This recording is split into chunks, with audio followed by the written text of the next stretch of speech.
trace du nombre. Le concept de l'écriture était né. Les mathématiciens sumériens pouvaient désormais tenir des registres avec tous leurs calculs, qui, eux, allaient devenir de plus en plus complexes. Seulement quelques heureux élus étaient initiés au mystère des nombres et suivaient une formation depuis leur tendre enfance. Ils devinrent une élite puissante et bien payée, à laquelle nous rendons toujours hommage aujourd'hui. Oui, le cadeau des Sumériens à la postérité n'est autre que l'expert comptable.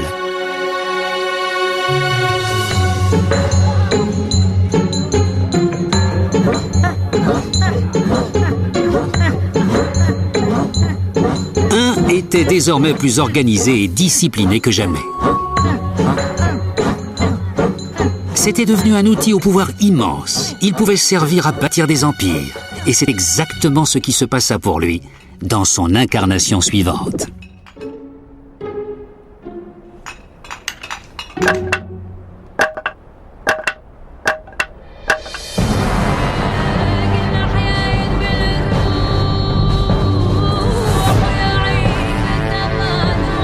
Entre les mains des Sumériens, 1 était devenu l'un des rouages d'un système de calcul complexe. Mais les Égyptiens allaient le propulser dans une autre dimension. En plus de marcher lentement, sans jamais sourire et toujours bien alignés, les Égyptiens raffolaient de tout ce qui était grand. Les grands monuments, les grandes statues, les grandes armées. Et ils inventèrent aussi quelques nombres vraiment grands. Et la manière dont ils les écrivaient est un reflet fascinant de leur hiérarchie sociale.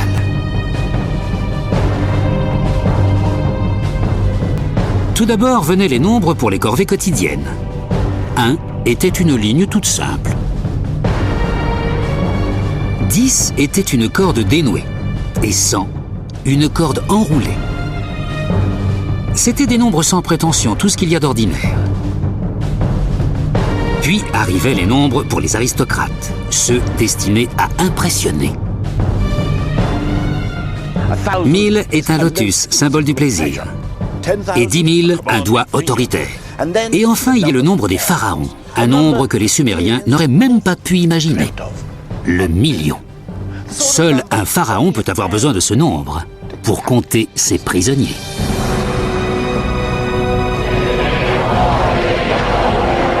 C'était le premier million de l'histoire et le symbole utilisé fut un prisonnier implorant le pardon. À moins que ce ne soit un comptable implorant qu'on arrête de lui faire recenser les prisonniers. Quoi qu'il en soit, 1 n'avait jamais eu autant de travail. Mais les Égyptiens voulaient confier à 1 une autre mission, peut-être la plus importante de toutes.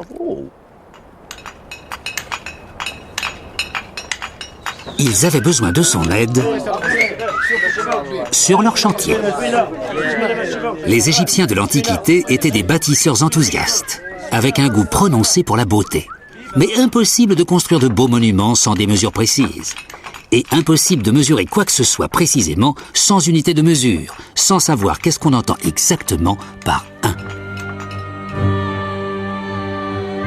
Pour résoudre ce problème, les Égyptiens firent quelque chose que personne n'avait jamais fait. Ils définirent leur propre version de 1. Ils la basèrent sur la longueur du bras d'un homme, du coude au bout des doigts, plus la largeur de sa paume.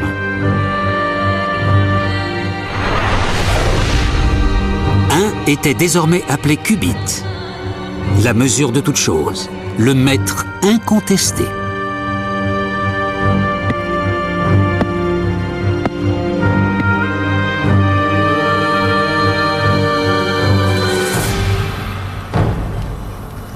Ces 1 officiels, unités de mesure de référence, étaient si importants qu'on les conservait jalousement dans des temples. À partir d'eux, on faisait des copies distribuées dans tout l'Empire pour toutes les constructions. Ainsi, chacun savait à quoi 1 correspondait.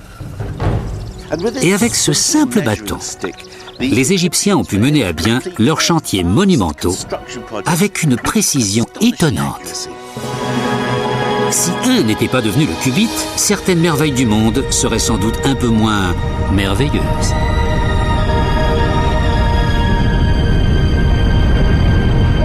C'était prévu, ça?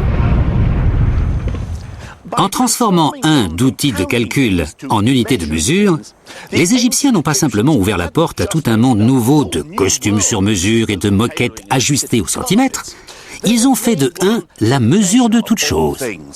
1 était devenu le maître suprême, mais son aventure ne faisait que commencer. Il allait devenir l'essence même de l'univers.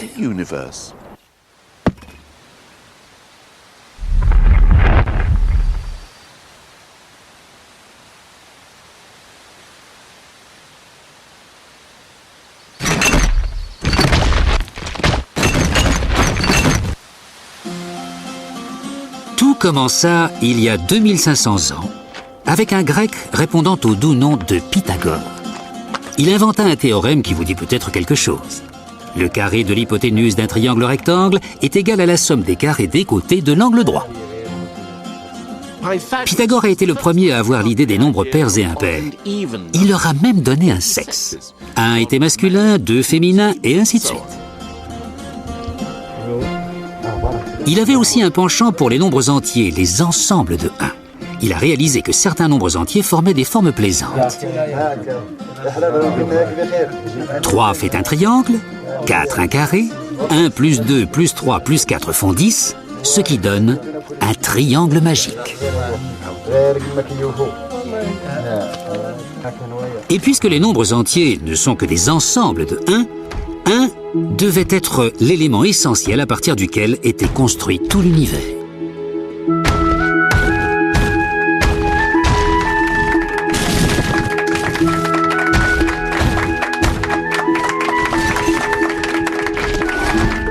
N'avait jamais été autant admiré.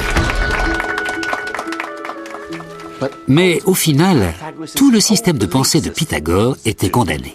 Et l'ironie veut que ce soit justement le triangle qui a fait sa gloire qui l'ait poussé à sa perte.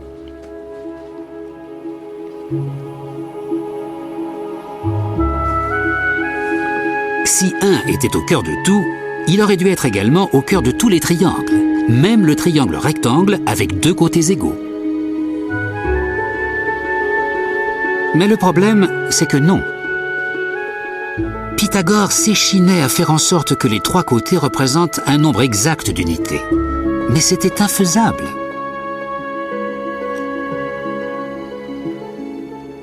Quand l'un de ses disciples tenta de le lui faire remarquer, les autres le noyèrent.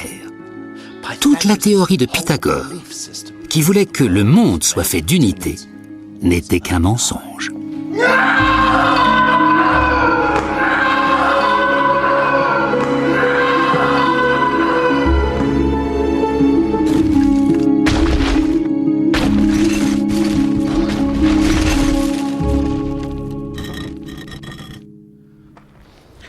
Comme tout le monde avant lui, Pythagore ne pouvait concevoir les nombres que s'ils représentaient quelque chose de réel. 1 n'était pas 1 s'il ne désignait pas un siège, un escalier ou un présentateur de télé. Mais les mathématiciens qui suivirent Pythagore se libérèrent de ce carcan. Et le plus génial d'entre eux était Archimède. Sous son impulsion, les mathématiques entrèrent dans le domaine de l'inimaginable. Par exemple, il jouait à calculer le nombre de grains de sable nécessaires pour remplir l'univers. Ces jeux mathématiques peuvent nous paraître un peu zinzin, mais ils ont parfois eu des résultats pratiques dont nous bénéficions encore aujourd'hui. Par exemple, une question l'obsédait.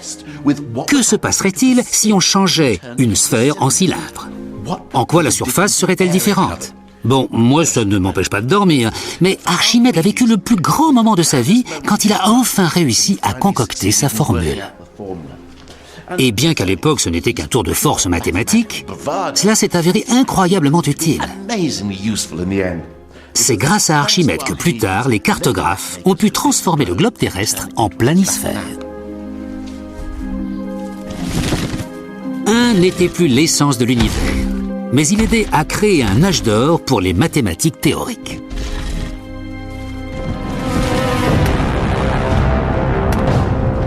Mais une nouvelle force était en action dans le monde, et 1 s'apprêtait à être assujetti par un peuple avec des obsessions d'un autre genre.